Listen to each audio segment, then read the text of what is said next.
Welcome back, everyone, to the Spaghetti and Meatball podcast. I am Kimberly. I'm sorry I didn't introduce myself last time. I just kind of assumed you knew. My name is Kimberly. I live on the central coast of California, on the Monterey Peninsula, and you can find me on Instagram as Burly Knits because my name is Kimberly. I'm also a photographer, a wildlife photographer, and you can find my photography at Scuberly because I'm also a scuba diver, and I do underwater photography as well. So thanks so much for coming back. I want to give you an update on my 12 cast-ons. Today is January 31st, and so today's the last day everyone's casting on their, everyone who's doing it is casting on their 12 cast-ons for 2026.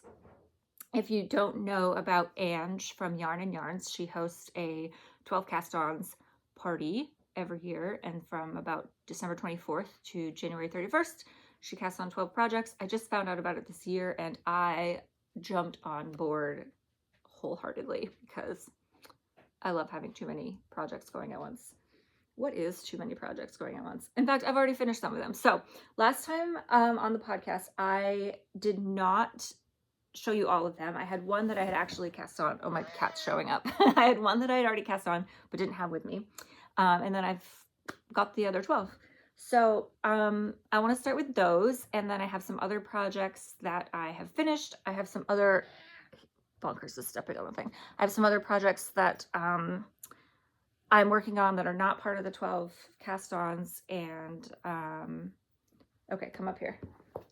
And a couple other not knitting projects, crochet projects. I have some other non-knitting or crochet projects. This is bonkers.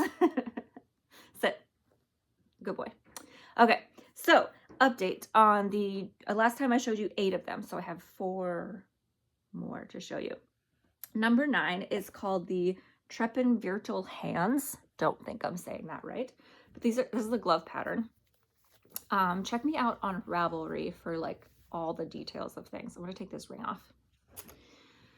And I keep my Ravelry very updated, so you can get everything there. This is a glove pattern. I was a little nervous about doing a glove, but it's not that hard. This is a very stretchy, funny pattern. That's very fun. It's just knitting and purling. No cabling or anything. It looks like it's a lot more complicated than it is, but it is super, super fun. And very cozy. I'm using, I think this is, oh, do I have the label? I do have the label. I was going to say Sadness Corn, but it's not. It's Mondim, this stuff. It's very woolly. Oh, no. You know I'm going to leave that in there. Okay, are we back? We're back. It's a very, very woolly, very woolly yarn. And I need to do 3 fingers and a thumb and another whole glove. But this is kind of on the back burner while I focus on a lot of the other cast-ons. Number 10 is the Ziggy Triangle. Again, I don't know the designer exactly, but I saw that M to the 3rd had made this, and I really liked how it looked. This uses 1 50-gram skein of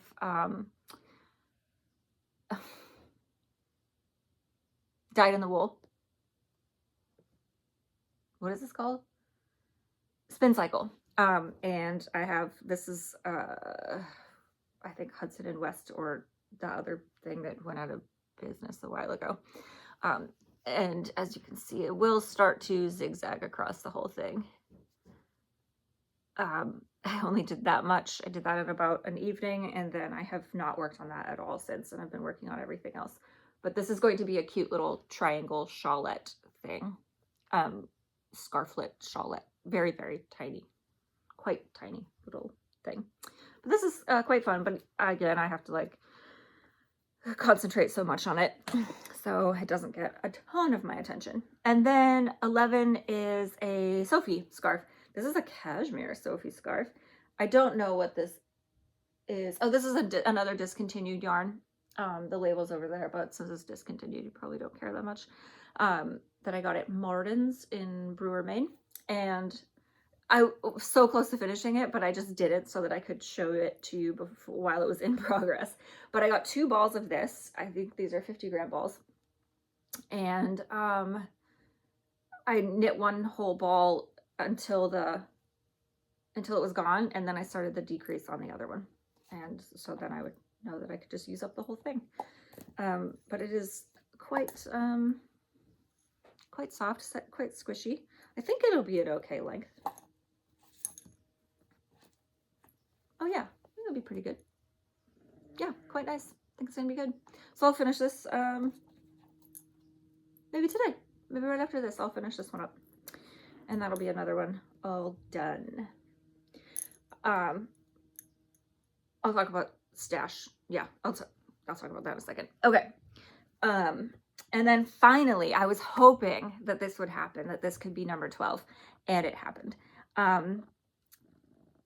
James N. Watts is releasing a new pattern for a hat. I don't know if he has any other hat patterns, but I signed up requesting to be a test knitter, and I got it. And this is the hat. I can't show you. It's totally fine. It doesn't have a traditional ribbed cuff. It's got this band that you knit first on just a few stitches, and then you pick up the stitches and knit the hat across the top. So here's the hat. Isn't it fun? It's got this braid that you knit separately, and then you pick it up and you knit the braids up the top. The body of the hat is all done. Now I just have to do the crown decreases, and that's just where I stopped because I was dog sitting and didn't want to pay attention to decreases and stuff and keep track while I was at someone else's house. I mean, no one else was there, but I just didn't want to pay attention. I wanted to do easy things, so there's that. I made a mistake on this and just didn't follow directions and folded the strip the wrong way and did Kitchener. I folded it right sides together and did the Kitchener. So it's very nice on the inside, and then I have this big ugly, oh, you can't really tell that bad, big ugly seam on the outside. So I am going to actually knit this again because I have a suggestion for this pattern, a little suggested change, but I'm going to test it out before I make the suggestion. So I'm going to knit a second one of these. We have until like February 12th to do the test knit, so I have plenty of time to do a second one and make the suggestion to Mr. Watts. And that's number 12. So that's all of them. Really fun. I can't wait to do this again next year already. Speaking of next year, it's already 2026. That means I just got an email and didn't open it. The Knit for Food is coming up in April, I think. I want to say it's like April 10th or something. It's the weekend like before April 12th. Around there. I'll come back with more information about that next time. But if you are doing Knit for Food, let me know, because last year I knew about it way too late and was like not prepared. I didn't get donations or anything. I just gave like $100 so that I could get the link and basically supported myself and donated a bunch of money so that I could participate. But this year, hopefully I can raise a lot more money for Knit for Food. Goodness knows we need to help each other out this year. So, yep, that's 12. Now, a little update on, yeah, like I mentioned, stash stuff. I'm trying to get my stash down. I'm not one of these people that's like stressed about my stash. M to the third has a video she just came out with that is so thoughtful about stash and how you shouldn't be stressed about your stash. And if it's stressing you out, you're doing it wrong, because this is your hobby and it should bring you joy. And once your stash is stressing you out, where's the joy? So I'm not stressed out about my stash. I am just actually in general kind of trying to spend less. I went through a period of time over the last several months of just overspending in general. And that was related to a lot of mental health stuff. And now I'm in just like a way better place. And it feels good to just have that control back and just not be spending to make up for some other things. So that's just me. It's not like I'm not stressed out about my stash. Just this is just kind of a package deal of just trying not to spend so much. And then, so I'm keeping track of yarn in and yarn out.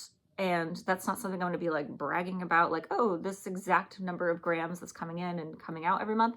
But I am this month because of what I'm wearing.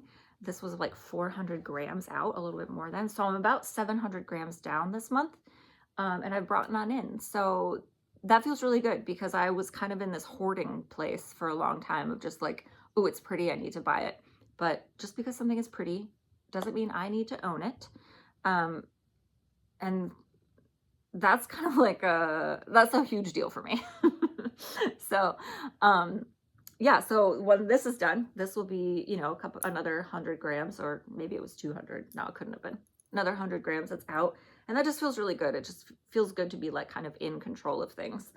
And that's what brings me joy, is being in control of things.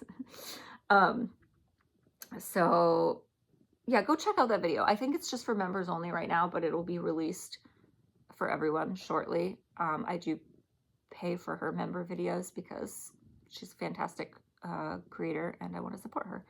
And that video is like spot on. Also some really fun thoughts about make nines and how you don't need to make one. I can put my ring back on. And I will also not be making one. I'm just going to be making whatever I want this year. And I have no goals for the year except to just make lots of things that I think are great. But I'm not going to get into that either.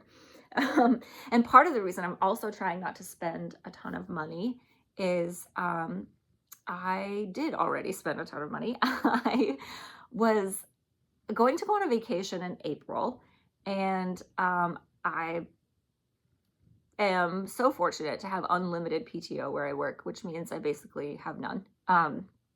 Don't fall for that farce. And so I put down in my calendar that I would be gone for a period of time in April, and I was going to go to the New Orleans Jazz Fest. Well, the person I was going to go to that New Orleans Jazz Fest with, I'm not seeing that person. And so I was like, well, I've already said I'm going on vacation. I should just actually take a vacation because that's not something I actually do. The last time I took a proper vacation was like 2 years ago. More now, well, in June, maybe 3 years that I went with my mom to Montana. And it's just not, I don't take very intentional vacations. So I was like, I'm actually going to do it. I told them I'm taking a vacation, so I'll go. As soon as I said that, I noticed in my email, I had just gotten one from the Grocery Girls, and there was one spot open on their trip to Scotland in April during that time period, and around that time period. And so I signed up immediately. It's like, I'll take it. And I told my work that, okay, the dates will be a little different, but I am still going on vacation. And I'm going to Scotland. I'm so excited. My boss was like, okay, well, you need to go to this place and make sure you do this. And my boss and his wife have recommendations for everywhere. And the next day I got an email like, sorry, it already filled up. The spot's taken. And I was like, shoot, because like that was going to be very expensive. But I knew it was going to be like a life-changing just a once in a lifetime experience. So I was a little heartbroken, but then I was like, you know what? You still actually need to take a vacation. And I spent like the entire day thinking, where do I want to go? Where would be like so fun to just travel solo? And it came to me. I need to go to Svalbard. And I basically started crying the second I realized that, because I have wanted to go to Svalbard for years, and I promised myself that someday I would go. Years ago, I promised myself someday I would go, and this is the absolute perfect opportunity for me to go. If you don't know, Svalbard is the archipelago, one of the islands in the archipelago north of Norway. And there's a town on Svalbard called Longyearbyen. And if you know Cecilia Blomdahl, you may have seen her on YouTube. She has a really fantastic channel where she talks about life in Svalbard and what she does there. And she lives with her boyfriend, Christopher. And I think I've been watching her since like a little before COVID times. And I just fell in love with Svalbard and Longyearbyen. And I bought books about the place and like travel guides. And I've watched all these other videos about it. And I'm going to go. And I would even like to live there for a year just to experience polar day and polar night. Well, I'm not moving there, but because I've got these guys. And there's no cats allowed in Longyearbyen or on Svalbard, but yeah, so I'm going there, and I will experience polar day, you know, days, 24-hour period with no light, no night, sorry. Not just one 24-hour period, but, you know, entire days with no night by the time I go there. And I'll fly into Oslo and visit a couple yarn shops there, and some museums and just things I've always wanted to see. And of course, my boss had a great recommendation for a restaurant. And then I'll fly into Longyearbyen and yeah, spend a few days there doing some dog sledding, going to an ice cave, and doing a photography hike with some folks, and just kind of general hanging out in the polar north. So that's why I'm not spending money. And I'm basically not spending any money until, you know, for several months because that trip is now paid for. So that's what's up. That's what's up with me. So yeah, but you do you know, you can buy yarn. In fact, I will be buying yarn when I get there. There's some yarn on Svalbard, but there's certainly yarn in Oslo, and I have not owned a lot of Norwegian yarn, but I will certainly be coming back with Norwegian yarn. So now on to finished objects. This is the sweater I talked about last time. This is the dot sweater from Knitting for Olive, maybe, I don't know. Oh wait, I have my phone. And this, like I said last time, was knit with some discontinued yarn. So that's not super helpful. Do I have the tag open? Oh wait, hold on. Let me just look it up. And this was blocking last time. The sleeves, like I said, are completely shapeless, which takes some getting used to. It's great in a jacket. It's fine. It's a little weird just kind of in real life. It feels very like floppy, and I decidedly prefer a fitted sleeve, but it was super fun to knit. Highly recommend. The pattern it was designed to be like one color in the background, and then every row is like a repeating pattern of several different colors. Well, obviously I did not do that, but I quite like this. I think I would actually knit this again. I would make it, I think I would find a way to make it a fitted sleeve though, and I don't think it would be that hard. I don't think it would be that hard at all to just do some decreases down in here, and you can just, you know, be eliminating the dots as you go, and I don't even think it would look that bad. I don't think so. I don't know. I don't know. I have thoughts. I also kind of don't have any thoughts. It is the dot sweater by, where does it say it was in? I could have, okay, whatever. Pernille Larson. Yes, Knitting for Olive. It's from Knitting for Olive. And it is supposed to be knit in Knitting for Olive merino. Yeah, see, here's the original. Like that. So that was this. Finished this last time, but it was still blocking. And then I also finished my third cast on for the 12 cast-ons. It is, oh, we need this, hold on. I have not blocked this yet, so you'll have to do some imagining with me. I finished the hat to match my shawl. Is that not so fantastic? I'll weave in the ends after I block it, but here is the hat. Here is the shawl. How amazing. Next, I would like to cast on the some mittens to match, because then I will be so matchy. And then once I block it, I'm going to put this hat on it. I mean, pom-pom. And this is the pom-pom I got in my advent from Monarch Knitting. And I think it is pretty perfect.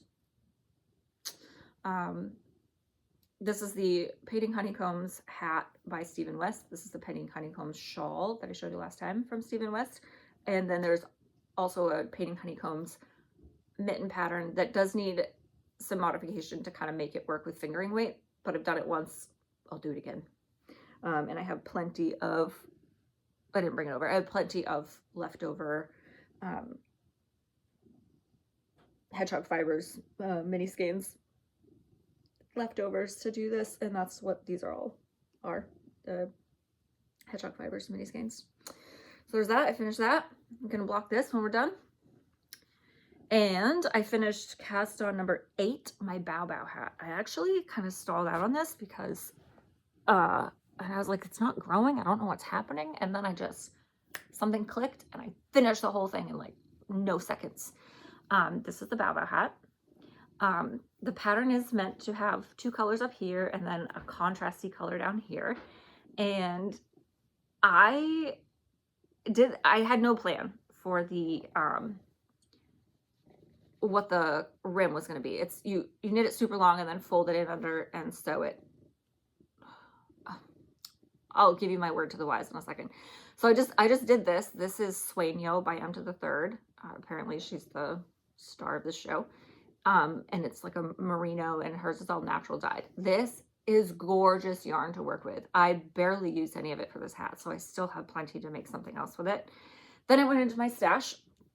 I did again finish all this while I was dog sitting, and then I didn't have anything or the right needles. I needed to go down a few needle sizes to do the cuff, and I didn't have a contrasting yarn with me, so I brought it home and then went upstairs to my, where is it? It's over there. Went upstairs to my spare bedroom / Peloton room / yarn room and looked for a contrasting yarn, and I had this, and I can't imagine a better color. It's just so good.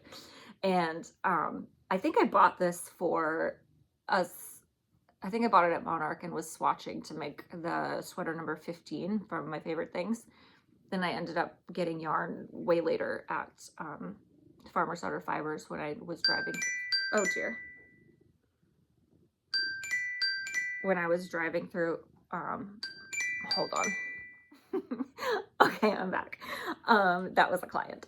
And I had a really great discussion with said client. Okay. Yes. So anyways, I had this ball left over from trying to make a sweater with it, and it just wasn't going to work as a sweater, but look how awesome it is on this hat. And then I used the entire rest of the ball to make a pom-pom. And then once I block this, I can put the pom-pom on. What did I do? Oh, okay, that's fine. And then look how cute that's gonna be. I love it. I freaking love it. And this is a Isabella Kramer pattern, I think. Yep. There's also a shawl pattern, the Bow Bow shawl, and that's actually how I discovered this Bow Bow business. And I didn't want to cast on a whole shawl, and the shawl is also a 2-color pattern, but how I found it, someone else was knitting it in many colors, and I just fell in love with that. It looks so good, but I don't have a lot of, I have scraps, but I don't want to make it scrappy. I want to make it very coordinated. So give it a few months. I might buy the yarn to make the shawl. It's a very traditional isosceles triangle shawl. My cat's coming back, buddy, don't knock this over. Come on. You coming back over? And Monarch Knitting has William Morris yarn. And I think it would be gorgeous in those colors. So I might go pick up every single one of those colors and make the Bow Bow shawl in that, but not for many months, like I said. Many months. So that's finished. I have an almost half object that's finished. This was cast on number 5. Yeah. Right now it's just a tube sock. My friend Chelsea gave me this yarn, and it is Nomadic Yarns, and it's got tweed in it, neon tweed. So I knit a big old tube, and I'm going to put in a afterthought heel about there. So it'll be a sock, if you will. And this was some good movie knitting. Saw some good movies this month. I saw Primate. I did knit a little bit of this in Primate. And I saw Johnny, the ping pong one. Amazing. Johnny Marvelous, Johnny Magnificent, Johnny, you're yelling at it. You're yelling at me, the name of the title. Anyway, I'll cast on this very shortly and hopefully finish these up very soon. But I actually knit a lot on this. I'll talk about this in a second. I was just knitting on this on the phone call. And then I finished this hat like many months ago, but I couldn't find I lost the yarn to make the pom-pom. And then I found it last night when I was digging through to find some other stuff. And so I made the pom-pom last night. This is the Mauna hat. This is also Farmer's Daughter Fibers. I was in the beanie brigade for a little bit, getting new hat yarn every month. And then it got kind of not as good. And I got kind of bored of it. So I quit. But I stopped getting the yarn. But this was one of the later ones that I got, probably like May or June last year. So I'm counting this in my yarn out because I finished up the pom-pom. Kind of cute. This is supposed to represent like mountains or something. Pretty cute hat. I have a little tiny bit of this stuff left over. I don't know what it's some Farmer's Daughter Fibers, but at the very beginning she wasn't labeling what it was. And I don't know if she is now, but I think one of them, you could tell what it was from her actual line of stuff. But yeah, it's kind of a sporty, it's kind of like a wiry, I don't know, it's kind of a weird yarn, but I liked it. It's kind of nice.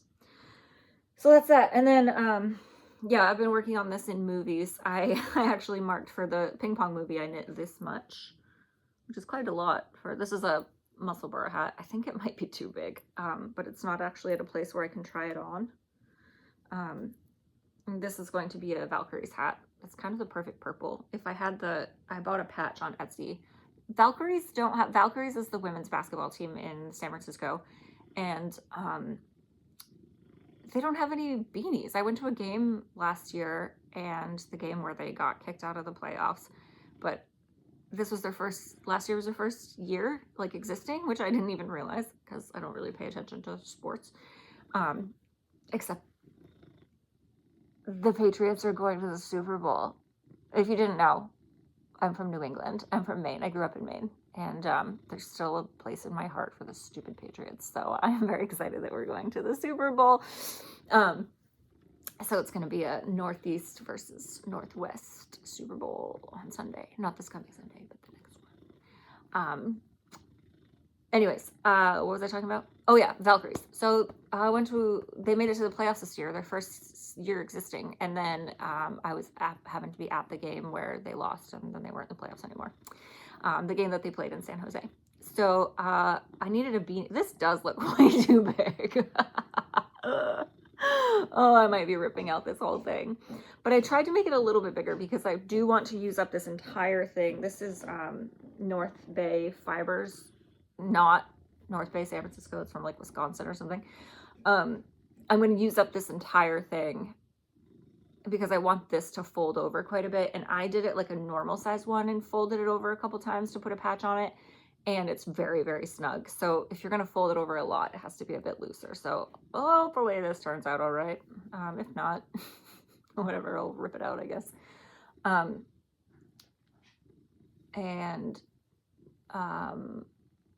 Yeah, so I bought a patch so that I could have a beanie, a Valkyrie's beanie. And this is called like, I don't know, some kind of ocean-y name, which is kind of weird because it's purple, but and I have a little axolotl.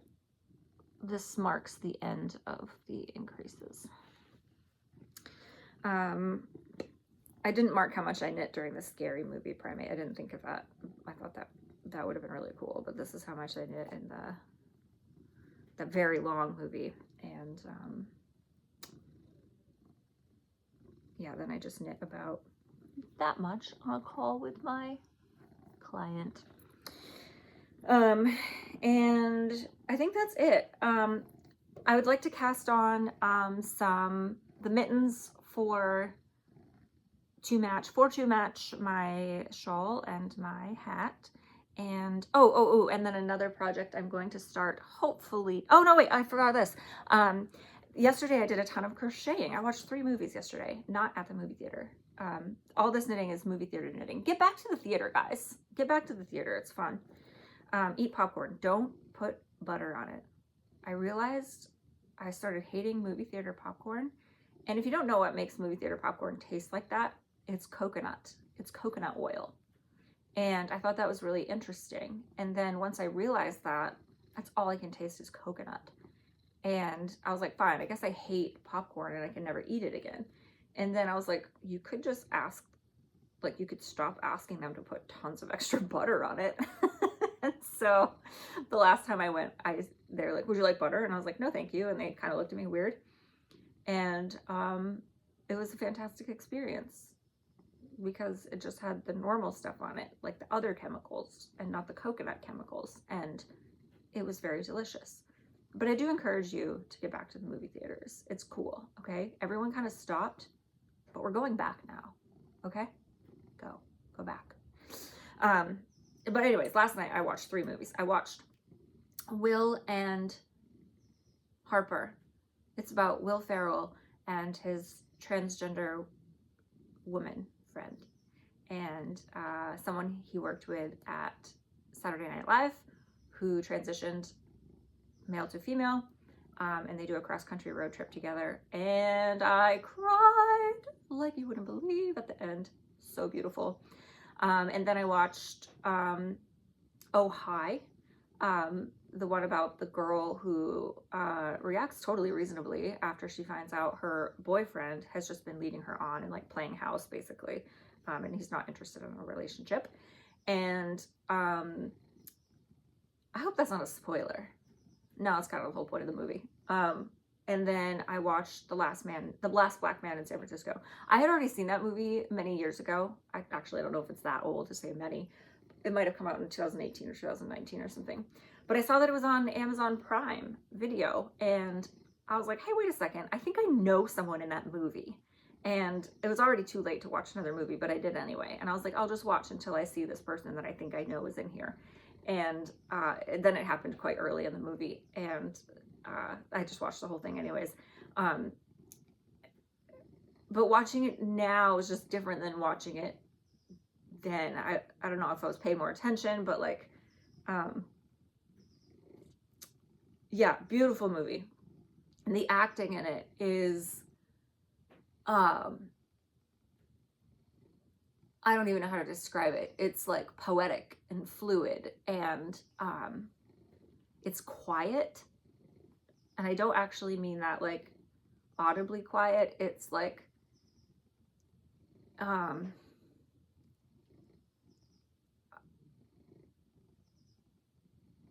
I don't know how to describe it.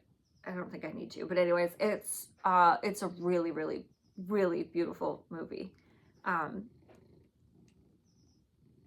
yes, and sure enough, yeah, someone I knew, I worked at a nonprofit law firm in San Francisco during high school, during law school, and right after I did an internship there, and then I was hired there after, and someone that was connected with that law firm and in that neighborhood is in the movie. The movie takes place in Bayview Hunters Point, and that place will always hold a super special place in my heart. And yeah, there's someone who is like really kind of close to us in that community, and she's one of the extras, but like very prominent extra in that movie, and it made me all kind of like, oh, that was nice.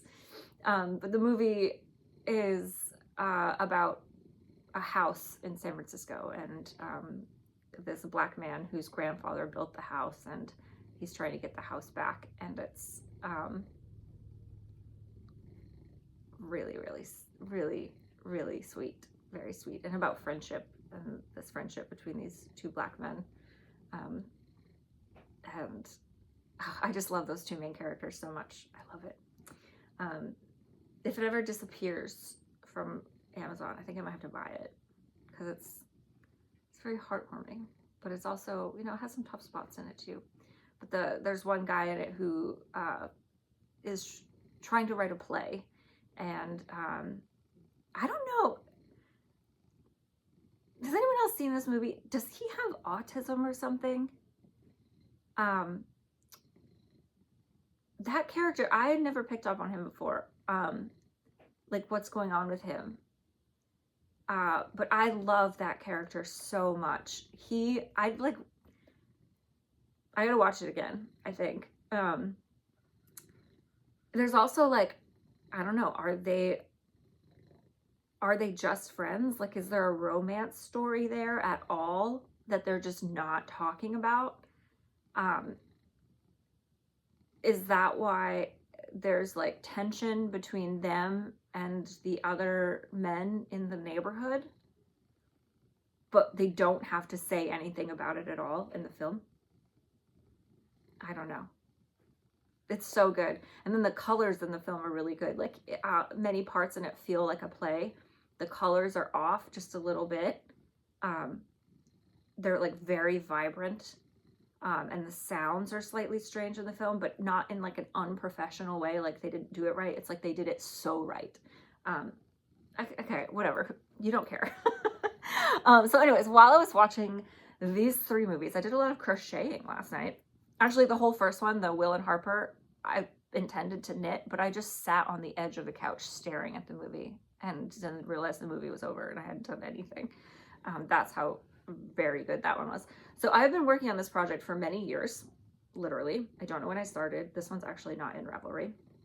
And these, I'm just holding 2 strands of scrap sock weight together. It takes about 8 grams of 2 colors, so a total of like 16 grams-ish, and making a granny square. Some of these are a little bigger than others because sometimes I put one chain between the clusters and sometimes I don't. Yesterday I made about 5 of them with a chain between them, and then 2 in the corner. If you crochet, you know what I'm talking about. And then realized that I wasn't supposed to be doing that. But I looked back and I had done that before, so I'm not gonna worry about it. So I made these few last night. I actually made 2 this morning. What did I make this morning? I made this one and this one. I made these 2 this morning, and then last night I made a correct one. So I made these 2 this morning. This was like a marled green one with a purple. And then I'm just going to, I either need 64 or 80. I'm either going to do an 8x8 or an 8x10. And then I'm going to do a black round around it, and then connect as you go with the black round of the next one. So since like this one's way too floppy because I did a chain 1 between each of these clusters, I could rip it out, but I don't want to because I found other ones that would need to be ripped out too. And then I did chain 2 in the corner. I should have known better. That's not how I do granny squares. I love them to be way more dense. So this is the correct one. No chain 1 in between the clusters, and then only 1 chain in the corner. And that just makes it a bit more tight. But when I do the when I do the one around it on the outside, I'll just do it correctly, and that'll kind of fix the problem. And it's a big Afghan, who cares? But yeah, maybe 8 by 8 will be fine, since I'm doing a whole extra round around them. That's gonna add 2 extra rounds, pretty much. Or I could do 8 by 7. I mean 8 by 9. I don't know.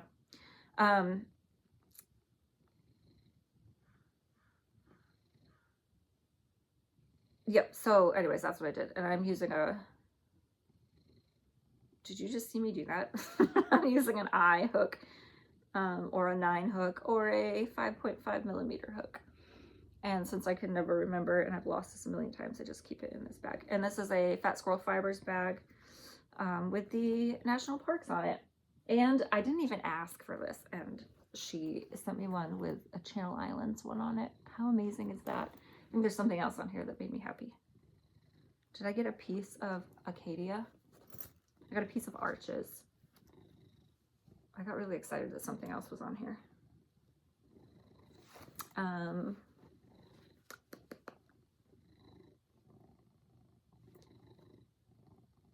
don't know. Whatever. Okay, so I have this whole stack of them. I think I have about 23 or 24 of them. I won't show those all to you. Oh, here's another one. So that's that. And then my last thing I want to tell you about is this embroidery project. This came from Fat Squirrel Fibers. She had these bags printed, and as like a blank canvas, if you will. It's a canvas bag. It says traditional crafts, not traditional values. And I am going to, it's meant for to decorate yourself. So I'm going to embroider inside the little letters with all of these pearl cotton things. I've had these for so many years. I did a lot of lace embroidery, lace crochet, like bookmarks and things. And I almost gave these away so many times. I'm so glad I didn't. So you can go check out not her video she came out with today on the 31st, but the last one. She shows what she did with hers. And then I think she's been using it, and it's not done yet, but she just sticks her needle in it and carries it around, which I think is so cool. So I want to get started on this. And this is just, that sentiment that, knitting and quilting and crocheting and whatever are like trad wifey, but ain't no trad wife over here. Okay. So yeah, very much into all these like traditional crafts that have a, kind of a tie with conservative culture and old-timey traditional values in the pejorative sense. Pejorative to me. Pejorative. It's pejorative. But not into those traditional values that are, tend to be hateful and exclusionary and, you know what I mean. Yeah, you know what I mean. And because this is a friendly, safe place, and this is my feeling about ice. And if you're not cool with that, you can go. That's okay. I don't. Bye.